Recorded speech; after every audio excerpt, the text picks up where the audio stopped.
Shalom Bapak Ibu Saudara yang terkasih dalam Tuhan. Shalom. Saat hari ini kita kembali dalam keadaan yang sama, bersama-sama beribadah dalam perayaan kenaikan Tuhan Yesus. Mungkin bukan suatu hal yang kita bayangkan ketika pada tahun ini, hari ini kita harus merayakan kenaikan Tuhan, kita harus memperingati kenaikan Tuhan dengan keadaan seperti ini. Tapi ada satu hal, kita mau syukuri betapa kuasa Tuhan sungguh luar biasa. Kita mau syukuri di keadaan dunia yang di luar mungkin banyak kekhawatiran, tapi Tuhan masih menjaga kita hingga sampai saat hari ini. Mari kita datang ke hadirat Tuhan. Mari kita tinggikan nama Tuhan. Mari kita menyembah Dia saat hari ini. Kami mengucap syukur Yesus untuk setiap kebaikan-Mu Tuhan. Kami mengucap syukur Tuhan ketika hari ini Bapa, dalam segala keadaan kami masih bisa memperingati Yesus kenaikan-Mu Tuhan. Betapa dahsyat perbuatan-Mu Yesus, betapa ajaib Tuhan kuasa-Mu Tuhan. Kami bersyukur ketika hari ini Bapa, kami boleh masih menikmati kehidupan kami. Kami bersyukur Yesus saat hari ini Bapa, kami boleh datang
Jemaat yang dikasihi Tuhan, kita akan masuk di dalam doa kita, menyerahkan ibadah kita ini kepada Tuhan. Biarlah ibadah peringatan kenaikan Yesus Kristus ini kita diberkati oleh Tuhan. Mari kita berdoa. Tuhan Yesus, terima kasih kalau saat pagi ini kami boleh bangun pagi dengan tubuh yang sehat, dan kami bersyukur Engkau memberikan kekuatan pada kami, dan kami saat ini menyerahkan ibadah kami, ibadah kenaikan Tuhan Yesus Kristus. Biarlah Tuhan memberkati firman Tuhan, puji-pujian, semuanya kami kembalikan ke dalam tangan kuasa-Mu. Kemuliaan hanya bagi Allah Bapa, Allah Putra dan Roh Kudus. Kami menyerahkan ibadah ini dalam nama-Mu. Dalam nama Allah Bapa, Putra dan Roh Kudus, kami membuka ibadah ini dari awal sampai pertengahan dan akhirnya ke dalam tangan kuasa-Mu. Haleluya. Amin. Shalom. Ya, saat hari ini kita memperingati kenaikan Tuhan Yesus, di mana kita percaya, kita imani bahwa Tuhan kita berkuasa atas bumi dan atas di surga. Amin. Betapa hebat, betapa dahsyat Engkau Tuhan.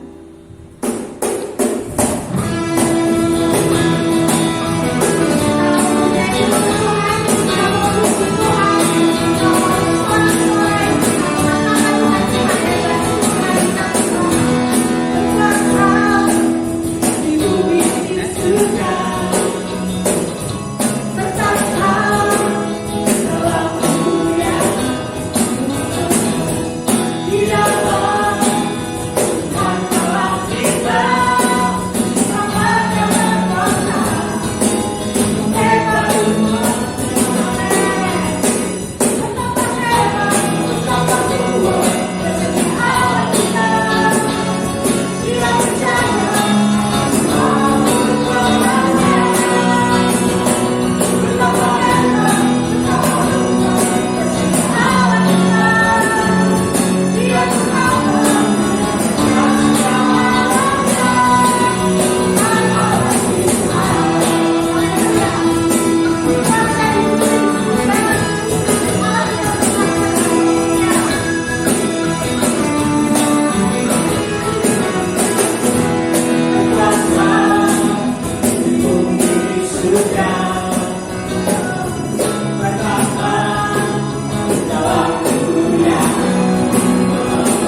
Mari jemaat kita menyiapkan hati pikiran kita untuk mendengarkan firman Tuhan. Kami harap kerinduan Bapak Ibu Saudara sekalian untuk mendengarkan firman Tuhan itu merupakan kerinduan yang keluar dari ketulusan hati saudara-saudara sekalian. Mari kita berdoa. Tuhan Yesus, kami bersyukur Engkau menggugah hati kami dengan kuasa Roh-Mu. Biarlah Roh Tuhan yang bekerja dalam kami mendengarkan firman Tuhan saat ini. Firman-Mu adalah kebenaran, Firman-Mu merupakan otoritas tertinggi, Firman-Mu merupakan kekuatan hidup kami. Maka kami buka hati kami, pikiran kami, untuk mendengarkan firman-Mu. Kami yakin saat firman-Mu ditebarkan, kuasa Roh Kudus bekerja di tengah-tengah kehidupan kami. Kami serahkan seluruh jemaat di rumah masing-masing ke dalam tangan kuasa-Mu, berkati mereka, dan kami hamba-Mu yang siap melayani Tuhan bungkus dengan kuasa Roh-Mu. Dalam nama Tuhan Yesus kami berdoa. Amin. Mari kita buka Alkitab kita di dalam Kisah Rasul pasal yang ke-1 ayat yang ke-6 sampai ayat yang ke-11. Begini bunyi firman Tuhan. Judul yang diberikan LAI adalah Yesus terangkat ke surga. Maka bertanyalah mereka yang berkumpul di situ, Tuhan, maukah Engkau pada masa ini memulihkan kerajaan bagi Israel? Jawabnya, Engkau tidak perlu mengetahui masa dan waktu yang ditetapkan Bapa sendiri menurut kuasanya. Tetapi kamu akan menerima kuasa kalau Roh Kudus turun ke atas kamu, dan kamu akan menjadi saksiku di Yerusalem dan di seluruh Yudea dan sampai Samaria dan sampai ke ujung bumi. Sesudah ia mengatakan demikian, ia terangkatlah, ia disaksikan oleh mereka, dan awan menutupinya dari pandangan mereka. Ketika mereka sedang menatap ke langit, waktu ia naik itu, tiba-tiba berdirilah dua orang yang berpakaian putih dekat mereka dan berkata kepada mereka, "Hai orang-orang Galilea, mengapa kamu berdiri melihat ke langit Yesus ini?" Saya ulang. "Hai orang-orang Galilea, mengapakah kamu berdiri melihat ke langit? Yesus ini yang terangkat ke surga meninggalkan kamu akan datang kembali dengan cara yang sama seperti kamu melihat dia naik ke surga." Jemaat yang dikasihi Tuhan, dalam Kisah Rasul kita tahu bahwa surat ini ditulis oleh Dr. Lukas, dan Lukas sendiri menyampaikan satu kesaksian yang sangat dahsyat, di mana Lukas menyampaikan apa yang telah dilakukan Yesus Kristus dan yang diajarkan oleh Yesus Kristus selama ia hidup di dunia ini. Apa yang dikerjakan oleh Yesus dan apa yang diajarkan oleh Yesus merupakan teladan, dan ajarannya menjadi sumber kebenaran yang hakiki untuk kehidupan manusia dari zaman ke zaman. Dan Yesus Kristus kita tahu, dia datang ke dalam dunia untuk mencari dan menyelamatkan orang-orang yang terhilang, atau disebut sebagai domba-domba yang tersesat. Maka Yesus melakukan banyak perkara besar di tengah-tengah dunia ini, dan Yesus juga mengajarkan apa hal yang menjadi dasar untuk kehidupan manusia hidup di tengah-tengah dunia ini. Maka sekarang Lukas menyampaikan satu peristiwa yang agung, yang merupakan fakta sejarah, yaitu tentang kenaikan Yesus Kristus ke surga. Selama ini belum ada nabi yang naik ke surga, karena nabi tidak tahu surga itu di mana. Yang dia tahu adalah mentaati firman Tuhan, kalau sudah taat masuk surga. Hanya Yesuslah Sang Mesias, Sang Juru Selamat. Dialah satu-satunya Allah yang berasal dari surga, yang mengetahui surga itu di mana, dan sekarang setelah melakukan di tengah-tengah dunia. Dia datang mencari yang hilang, bahkan mati disalibkan untuk menjadi tebusan dosa bagi banyak orang. Ia datang ke dalam dunia ini untuk rela mati disalibkan menjadi tebusan dosa kita sekalian. Rasul Petrus mencatat, ia yang benar untuk kita yang tidak benar. Nah sekarang dalam kisah Rasul kita tahu bagaimana Lukas menyampaikan tentang peristiwa yang merupakan fakta sejarah bahwa kenaikan Yesus Kristus itu bukan fiktif, tapi fakta bahwa dia kenaikannya itu disaksikan orang banyak.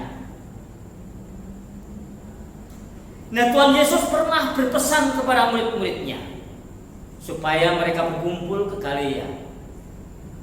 Lalu Yesus juga pernah perintah lagi supaya dia berkumpul di Yerusalem. Lalu perintah yang saat ini kita dengar ini supaya murid-murid Yesus berkumpul di Galilea. Mengapa itu diperintahkan bolak-balik? Yesus mau menguji ketaatan umat pilihannya ini betul-betul sungguh-sungguh keluar dari hati atau tidak. Tapi kenyataannya murid-murid pada saat itu taat apa yang diperintahkan Tuhan. Nah setelah Tuhan Yesus meninggal dan dikuburkan, lalu dia bangkit dari antara orang mati pada hari yang ketiga, 40 hari lamanya Yesus menampakkan diri berulang kali kepada segenap murid-muridnya untuk meyakinkan bahwa dia itu hidup. Nah saat ini Yesus naik ke surga. Di saat murid-muridnya berkumpul di dalam ayat yang ke-6, murid-muridnya sudah mengadakan rapat untuk mencapai kesepakatan mereka. Karena mereka diperintah untuk berkumpul, maka dia menyampaikan perintah. Kesepakatan yang mereka dapatkan ialah agar Yesus menjadi raja atas Israel secara duniawi. Nah, pertanyaan yang disampaikan berdasar kesepakatan mereka ialah, Tuhan, maukah Engkau pada masa ini memulihkan kerajaan bagi Israel? Sejak Yesus disalibkan, kondisi bangsa Israel seperti kehilangan harapan. Mereka mengharapkan Yesus itu menjadi raja di atas segala raja. Israel mengharapkan memiliki raja secara manusiawi. Dengan kedatangan Yesus ke dalam dunia yang pertama kali itu menyejukkan hati mereka, menenteramkan hati mereka, menjadi pengharapan mereka selama dia hidup di tengah-tengah dunia ini. Tiba-tiba kenyataannya Yesus mati disalibkan. Musnahnya harapan itu. Maka di saat mereka disuruh berkumpul di Galilea, mereka menyepakati apa yang akan kita ajukan kepada Yesus, supaya kita kembali memiliki raja seperti bangsa-bangsa lain. Memiliki raja sebagaimana kita pernah diperintah oleh Raja Daud. Memiliki raja sebagaimana kita pernah diperintah oleh Raja Salomo yang bijaksana. Yang mana masyarakat Israel menemukan damai, sejahtera, dan ketentraman. Maka mereka sepakat menanyakan kepada Yesus, masa ini atau pada masa ini Engkau akan memulihkan kerajaan bagi Israel. Mereka berharap seperti pengalaman mereka, punya raja yang memimpin mereka dalam kehidupan sehari-hari. Dan diharapkan raja yang akan dilakukan oleh Yesus ini akan menjadi raja sebagaimana melebihi kerajaan Daud dan Salomo. Tetapi mereka tidak memahami apa arti yang disampaikan Yesus dalam pesannya supaya dia berkumpul di Galilea itu. Mereka tidak tahu bahwa Yesus akan naik ke surga. Maka untuk menjawab hal itu, Tuhan Yesus menyampaikan dalam ayat yang ke-7, engkau tidak perlu mengetahui masa dan waktu. Karena Yesus tidak berbicara soal kerajaan secara duniawi seperti yang diharapkan oleh bangsa Israel. Yesus menyampaikan yaitu dia akan datang membangun kerajaannya sendiri. Kerajaan Yesus bukan kerajaan duniawi, tetapi kerajaan Yesus adalah kerajaan surgawi. Nah, kerajaan surgawi itu akan dibangun oleh Yesus sendiri dan Yesus akan menjadi raja damai. Kapan itu? Tak seorang pun yang tahu itu hanya Bapa sendiri. Bapa menurut kuasanya. Tapi bagaimana Yesus tidak bisa tahu? Dia kan Allah. Tetapi jemaat yang dikasihi Tuhan, posisi yang kita lihat di sini sekalipun Yesus itu sudah tidak memiliki tubuh jasmani karena sudah menggunakan tubuh kebangkitan, tetapi dia masih menggunakan fungsinya kedatangan yang pertama ke dalam dunia ini, yaitu untuk menyelamatkan orang-orang yang berdosa. Posisinya sebagai manusia yang baru bangkit, maka dia mengatakan, aku tidak tahu, yang tahu itu hanya Bapa sendiri menurut kuasanya. Itu kewenangannya Allah Bapa. Maka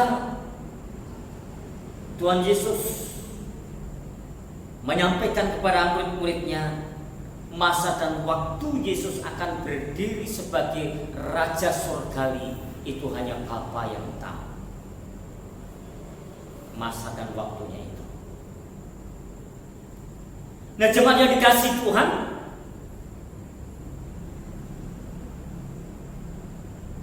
sekalipun Tuhan Yesus sudah menyampaikan hal itu, Tuhan Yesus mau mengangkat murid-muridnya itu melakukan perkara yang besar. Perkara apa itu? Yaitu perkara yang sangat agung, yang direncanakan Allah, yang dilakukan oleh Allah sendiri melalui darah Kristus. Dan saat ini Allah juga akan tetap melangsungkan rencananya itu melalui murid-muridnya, yaitu menjangkau jiwa-jiwa yang masih dalam kesesatan itu. Yaitu apa? Murid-muridnya tidak dijadikan saksi Kristus. Murid-muridnya dijadikan saksi Injil. Maka dalam ayat yang ke-8 dikatakan oleh Tuhan Yesus kepada murid-muridnya, kamu akan menjadi saksiku. Jadi murid-murid Yesus itu menjadi saksi Kristus. Di mana? Disebutkan daerah-daerahnya sudah jelas dalam ayat ini, yaitu di Yerusalem, di seluruh Yudea, di seluruh Samaria, bahkan sampai ke ujung bumi.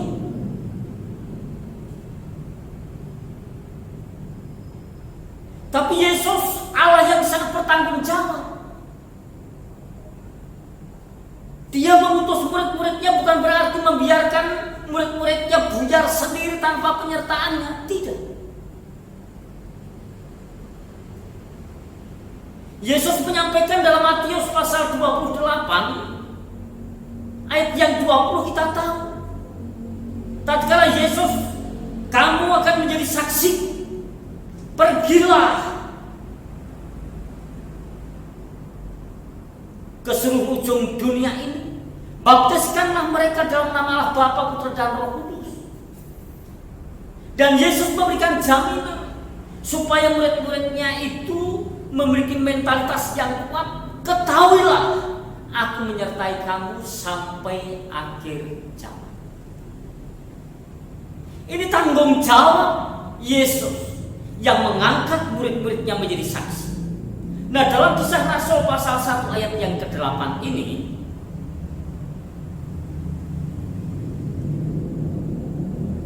Lukas menyampaikan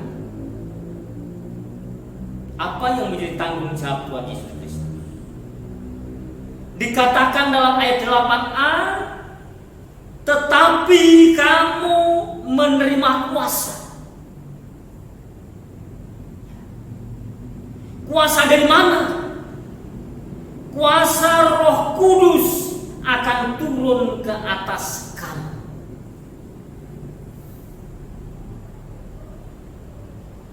Kuasa Roh Kudus yang telah menyertai Yusuf. Kalau kita melihat ke dalam Perjanjian Lama, Yusuf disertai oleh Roh Kudus. Segala sesuatu yang diperbuatnya menjadi berhasil. Walaupun harus mengatasi rintangan demi rintangan. Rintangan seksualitas itu terjadi saat dia di rumahnya Potifar. Digoda oleh istri Potifar, tetapi dia kuat. Dia menentang bahwa hal itu adalah kekejian bagi Tuhan.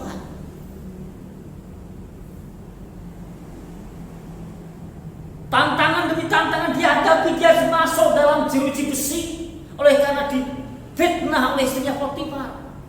Dia jalani itu oleh karena Roh Kudus bekerja. Roh Kudus juga bekerja dalam kehidupan nabi yang lain, Daniel, Sadrak dan Mesak Abednego. Roh Kudus juga bekerja dalam diri Maria tatkala Roh Kudus menjumpai Maria di rumahnya. Salam, hai Maria. Maria tidak tahu apa arti salam itu. Dan tatkala malaikat menyampaikan bahwa aku akan mengandung, Maria menyatakan, aku belum suami. Bagaimana hal itu terjadi? Roh Kudus akan turun atas. Roh yang sama itulah, yaitu Roh Kudus akan turun atas murid-muridnya. Sebagaimana Yusuf, sebagaimana Daniel, sebagaimana Maria menjadi alat Tuhan, menjadi saksi Tuhan, Roh Kudus yang bekerja. Demikian juga para rasul ini diberi kuasa untuk menjadi saksi. Yang disaksikan apa? Yaitu apa yang mereka lihat tentang Yesus Kristus. Bahwa Yesus itu datang ke dalam dunia ini untuk menyelamatkan, mencari orang-orang yang tersesat dan berdosa itu.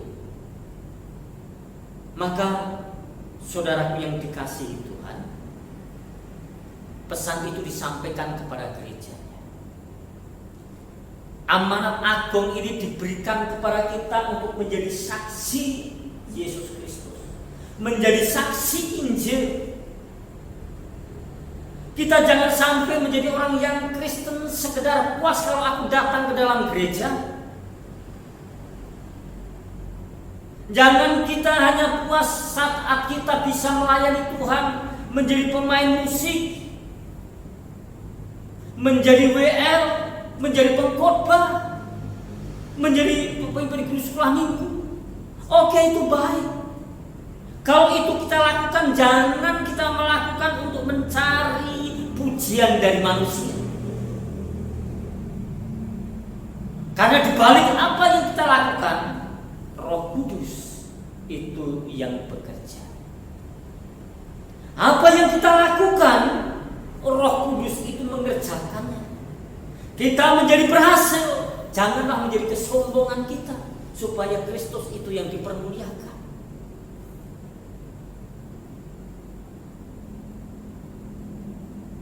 Sangat salah kalau kita melakukan sesuatu untuk mencari pujian dari manusia. wah saya tak menjadi ini supaya menjadi terbaik lalu dipuji oleh manusia, itu akan menjadi hal yang sama. Tugas yang agung yang tidak boleh kita lupakan ialah ingat kita dipilih menjadi saksi, bukan hanya sekedar diselamatkan. Saudara selamat sudah selamat, tapi tugas kita saat ini menantikan kedatangan Yesus, sambil menanti kedatangannya untuk turun kembali menjemput kita. Ada tugas yang harus kita lakukan, yaitu menjadi saksi Kristus, memberitakan Injil melalui perkataan kita, melalui tingkah laku kita kepada manusia-manusia di sekitar kita ini.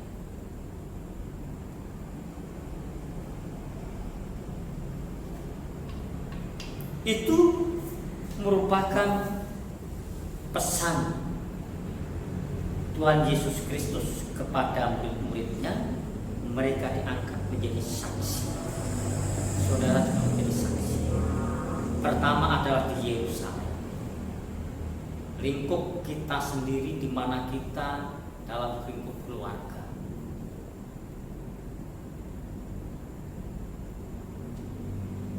Mungkin ada suami, istri, anak, orang tua yang belum Kristen, belum mengenal Yesus. Siapapun kita diberi kuasa Roh Kudus, sekalipun itu anak sekolah minggu, orang tuanya belum bertobat, anak sekolah minggu ini akan dipakai Tuhan untuk membawa orang tuanya untuk diselamatkan. Kalau anak-anak yang belum percaya, orang tuanya sudah, itu menjadi tanggung jawab orang tua untuk membawa anak-anak itu mengenal Yesus Kristus secara pribadi.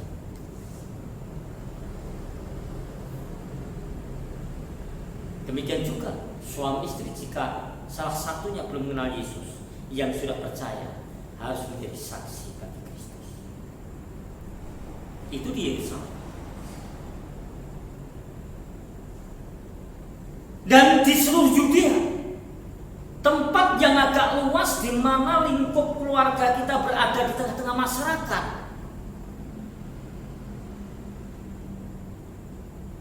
Itu merupakan Yudea di sekitar kita. Kanan kiri lingkungan Bapak Ibu, mungkin banyak orang yang belum menyaksikan dan memahami tentang Yesus Kristus. Anda adalah saksi. Saksi itu melihat dengan mata. Maka sebelum saudara menjadi saksi, saudara harus mengenal Yesus secara pribadi, mengenal Dia dengan baik. Kalau kita mengenal Dia dengan baik, ada perubahan hidup, itu sudah menjadi saksi dalam kehidupan. Kalau kita berani menyaksikan, menyampaikan dengan tutur kata kita, itu menyaksikan dengan mulut kita bahwa Yesus itu adalah satu Mesias.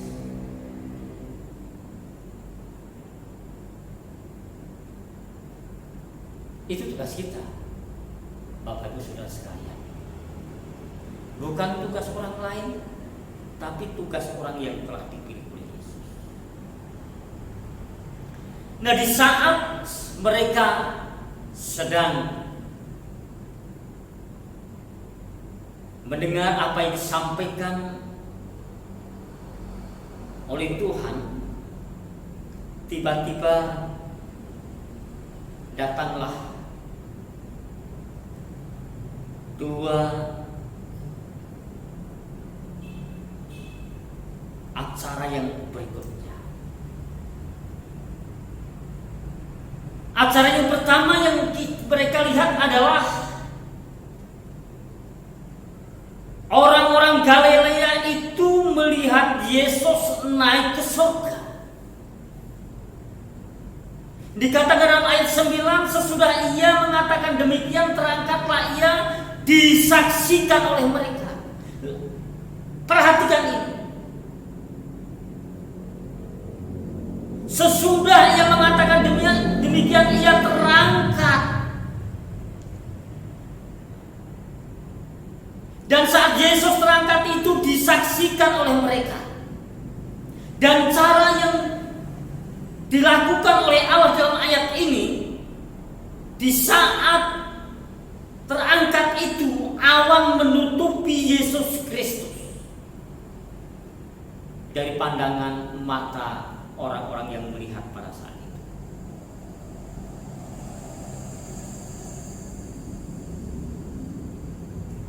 Maka orang-orang Galilea sangat tercengang-cengang, sangat kagum apa yang terjadi. Dan di saat mereka tercengang-cengang, mungkin bisa dikatakan putus lagi harapannya. Mereka berharap supaya Yesus mau memimpin menjadi raja yang besar di atas bangsa-bangsa yang lain. Diharapkan kebesaran Raja Yesus itu nanti memimpin melebihi Salomo. Tapi ternyata Yesus sekarang malah naik ke surga.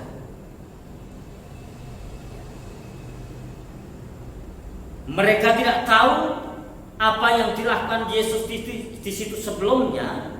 Maka tatkala Yesus itu terangkat, mereka melihat awan menutupi Yesus. Akhirnya mereka tercengang-cengang, keheranan, dan putus harapan. Peristiwa besar juga terjadi, yaitu saat mereka sedang menatap ke langit, Yesus naik ke surga. Tiba-tiba berdirilah dua orang yang berpakaian putih dekat mereka. Dua orang ini tidak dijelaskan siapa, tetapi saya yakin ini adalah kerja malaikat. Malaikat menyampaikan peristiwa yang sangat dahsyat, dan malaikat diberi perintah oleh Roh Kudus untuk menyampaikan kepada orang-orang yang berada di Galilea yang sedang tercengang dengan putus harapan itu, supaya mereka dipulihkan kembali. Maka malaikat yang dalam wujud dua orang berpakaian putih tiba-tiba berdiri di dekat mereka dan berkata kepada mereka, "Hai orang-orang Galilea, mengapa kamu berdiri melihat ke langit?" Mungkin kalau itu yang mendengar kita sekalian akan mengatakan kepada malaikat itu, "Apa kamu salah satu orang yang gak bisa melihat? Akan kamu dari sekian orang yang tidak punya mata? Peristiwa begitu nyata, begitu faktual bahwa Yesus terangkat ke surga, naik ke atas ke langit, begitu kamu gak melihatnya. Sekarang kamu bertanya, hai orang Galilea, mengapa kamu melihat ke langit?"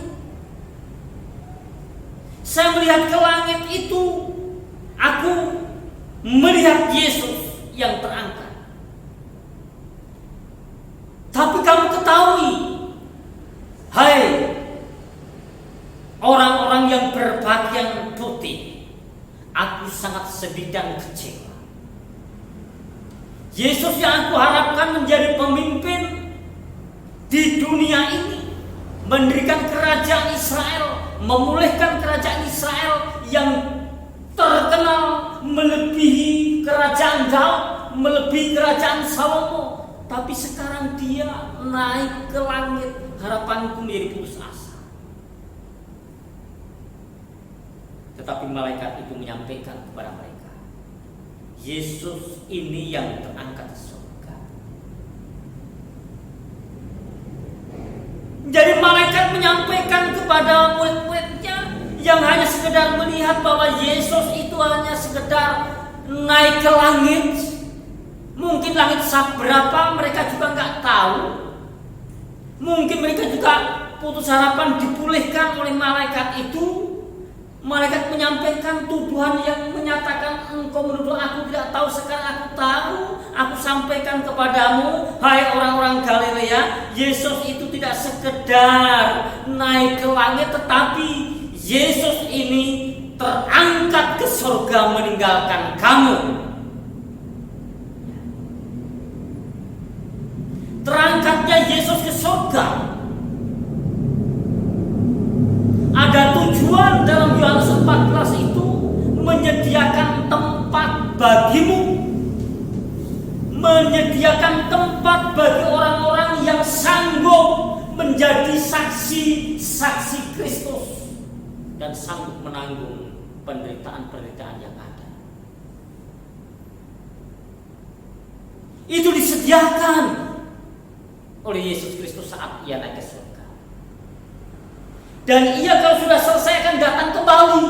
Maka dalam ayat 11b dikatakan, Yesus yang meninggalkan kamu akan datang kembali dengan cara yang sama seperti kamu melihat dia naik ke surga. Ini nubuatan yang belum tergenapi. Ini nubuatan yang dijanjikan oleh Tuhan bahwa dia akan datang kembali mengangkat orang-orang yang telah diangkat menjadi saksinya. Dimanapun mereka yang menyatakan murid Yesus, ada janji Tuhan akan diangkat bersama-sama. Maka dalam Yohanes dikatakan, jangan gelisah hatimu, percaya kepada Allah, percaya kepadaku. Di rumah Bapakku banyak tempat tinggal. Aku pergi ke sana menjadikan tempat bagimu, agar di mana aku berada kamu pun berada. Jadi saudaraku yang dikasih Tuhan, kenaikan Yesus Kristus itu fakta.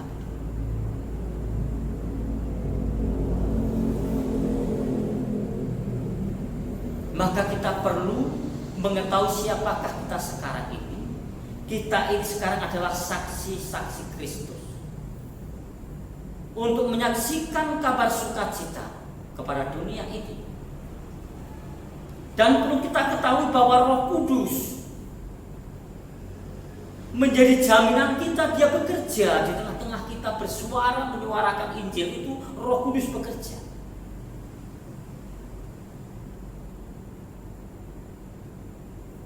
Kalau sampai pun kita harus mengalami penderitaan karena Kristus, itu merupakan anugerah yang Tuhan berikan. Kita diberi kesempatan untuk menikmati penderitaan Kristus di dunia ini. Maka tunaikanlah tugas panggilan untuk melayani Yesus. Karena ini perintah Yesus kepada gerejanya, kepada murid-muridnya, bahwa kamu adalah saksiku di Yerusalem, Yudea, Samaria sampai ke ujung. Maka sambil menanti kedatangan Yesus menjemput kita sekalian, saudara punya tugas menjadi saksi Kristus. Kamulah saksi Kristus.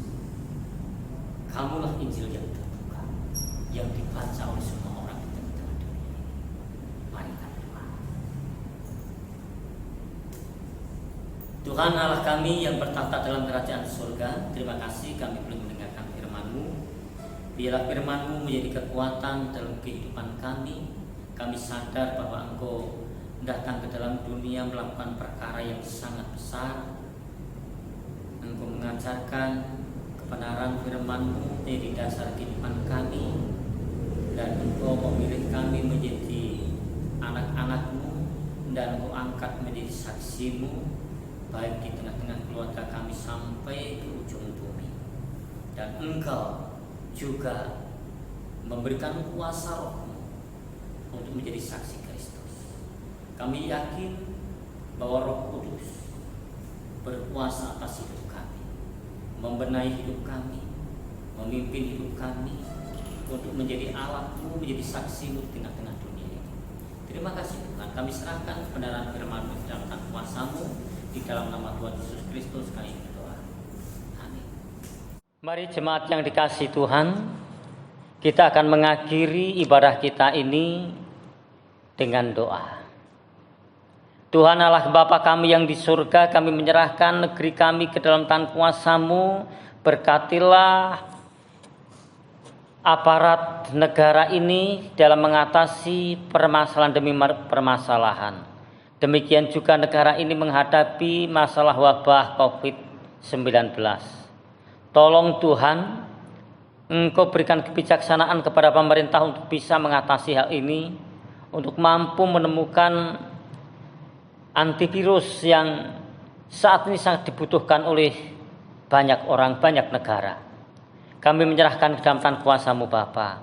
Kami juga mohon setiap anak-anak Tuhan yang takut akan Tuhan, berikan hikmat marifat surgawi untuk mengatasi pandemik ini supaya bertindak hati-hati dan terus bersandar kepada Tuhan. Kami menyerahkan seluruh jemaat-Mu ke dalam tangan kuasa-Mu, berkatilah mereka dalam kehidupannya, terlebih kesehatan yang dibutuhkan untuk mengatasi pandemik yang saat ini sedang merajalela. Lindungi anak-anak-Mu. Kami tahu bahwa Engkau sayang pada anak-anak-Mu. Bapa tidak akan pernah membiarkan anaknya itu menjadi peminta-minta atau jatuh dalam sakit. Kami tahu Bapa sangat baik dan amat baik, selalu melindungi anak-anak-Mu. Maka kami sebagai hamba-Mu memohon, lindungilah Tuhan setiap orang yang mengaku dengan ketulusan hatinya bahwa Yesus adalah Tuhan. Berkatilah mereka ya Bapa. Dan inilah kami Tuhan, jadikan saksi-Mu di tengah-tengah dunia ini. Berbagai ketakutan yang kami miliki biarlah Engkau singkirkan dengan kuasa Roh Kudus-Mu yang berkuasa atas kami. Sehingga tatkala Roh Kudus sudah bergerak, Roh Kudus yang berbicara, tak ada satupun yang bisa menghentikannya. Berkati seluruh jemaat menjadi saksi Tuhan dengan kuasa Roh-Mu. Dan jemaat, marilah kita renungkan firman Tuhan dan siapkan hati pikiranmu untuk menjadi saksi Tuhan dimanapun Anda berada. Dan Roh Kudus akan menyertai saudara sekalian. Mari arahkan hati pikiran kita untuk menerima berkat Tuhan.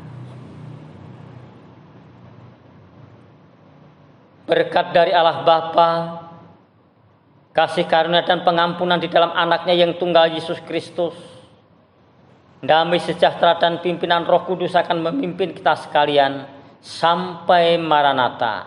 Terimalah berkat anugerahnya. Amin.